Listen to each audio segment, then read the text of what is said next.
ગાઓ છો? અરે વાહ, બેસી જા, સ્કૂટર ઉપર બેસી જા. નિરાતે બેસજો, પડતી નહીં, પકડીને બેસો. મમ્મા કેમ બેસાડે છે? બસ નીચે ધ્યાન રાખ. નીચે ધ્યાન રાખ એટલે જો સરખું બેસાય. આવડી જશે, ટ્રાય કર બેટા. આગળ લઈ લો સ્કૂટર પહેલાં. ગુડ.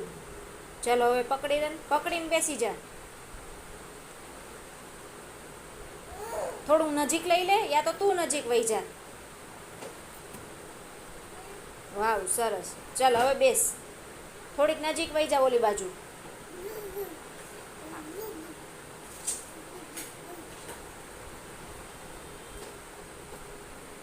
બેસ બેસ, જો આવડી જશે. બેસો.